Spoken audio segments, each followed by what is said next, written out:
Up the dark valleyed river, stroke by stroke, we drove the water from the rustling blade.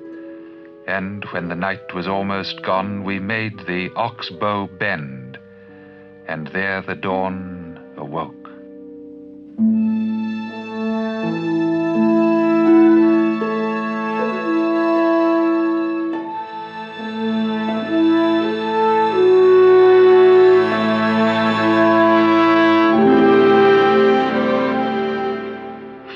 On the shrouded night-charged river broke the sun. Down the long mountain valley rolled a sudden swinging avalanche of gold through mists that sprang and reeled aside like smoke.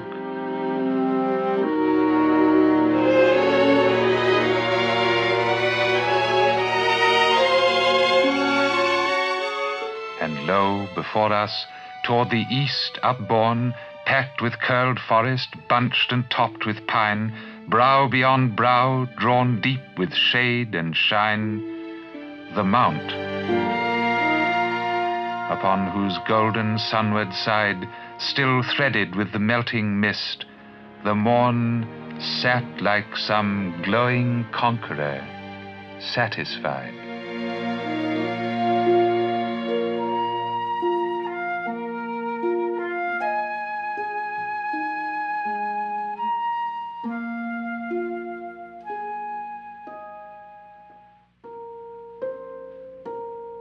Last night there was a mist. Pallid and chill, the yellow moon blue clove the thickening sky, and all night long a gradual wind crept by and froze the fog, and with minutest skill fringed it and forked it, adding bead to bead, in spears and feathery tufts and delicate hems, round windward trunks and all the topmost stems, and every bush and every golden weed.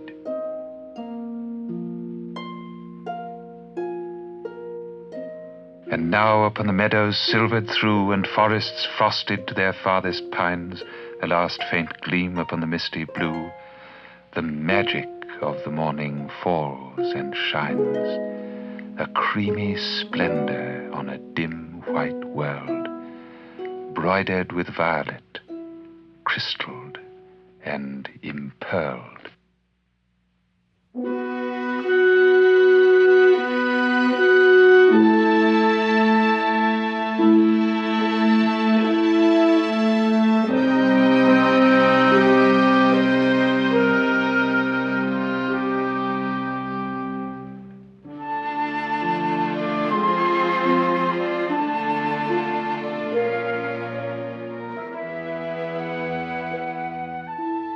Far above us, where a jay screams his matins to the day, capped with gold and amethyst, like a vapor from the forge of a giant somewhere hid out of hearing of the clang of his hammer, skirts of mist slowly up the woody gorge lift and hang.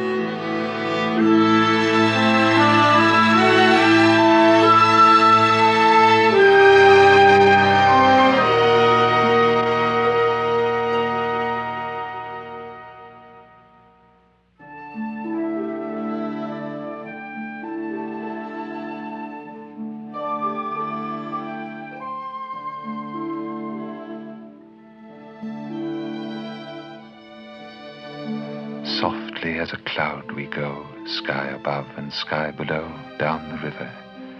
And the dip of the paddle scarcely breaks with the little silvery drip of the water as it shakes from the blades, the crystal deep of the silence of the morn, of the forest yet asleep. And the river reaches borne in a mirror purple grey, sheer away to the misty line of light where the forest and the stream in the shadow meet and plight like a dream.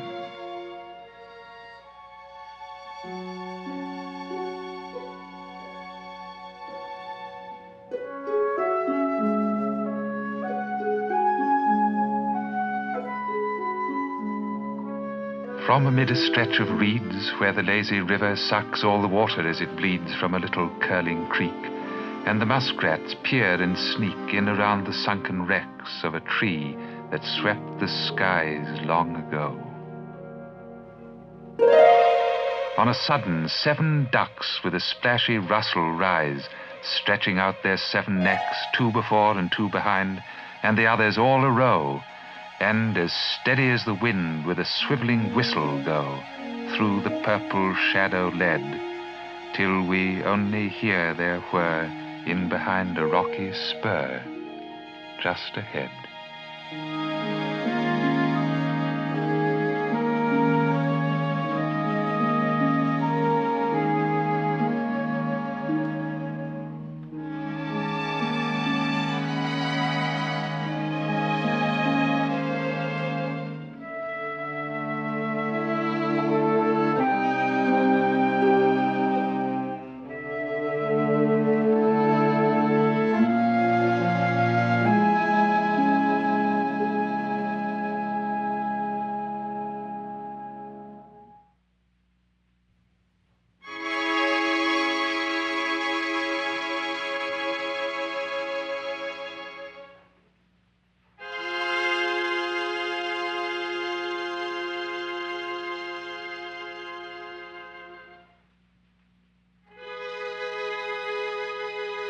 How still it is here in the woods. The trees stand motionless, as if they did not dare to stir, lest it should break the spell. The air hangs quiet as spaces in a marble frieze.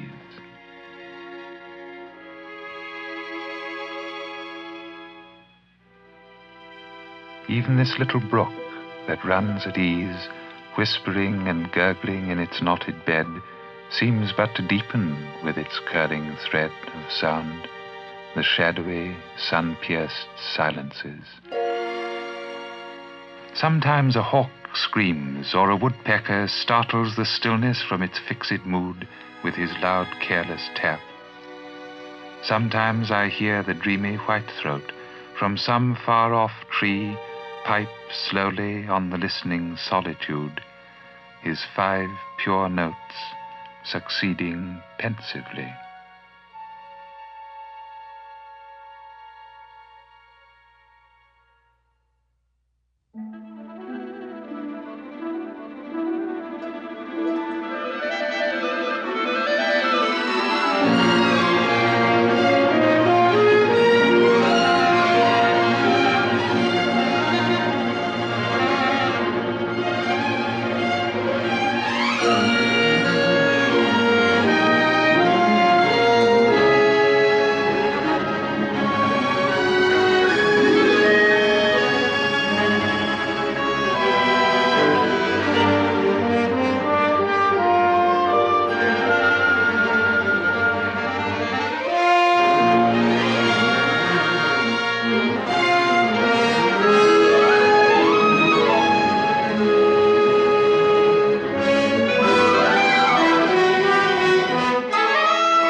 I see the world in pride and tumult pass. Too bright with flame, too dark with fantasy, its forces meet and mingle mass in mass, a tangle of desire and memory. I see the labors of untiring hands closing at last upon a shadowy prize, and glory bear abroad through many lands great names, I watching with unenvious eyes. From other lips let stormy numbers flow, by others let great epics be compiled. For me, the dreamer, 'tis enough to know the lyric stress, the fervor sweet and wild. I sit me in the windy grass and grow as wise as age, as joyous as a child.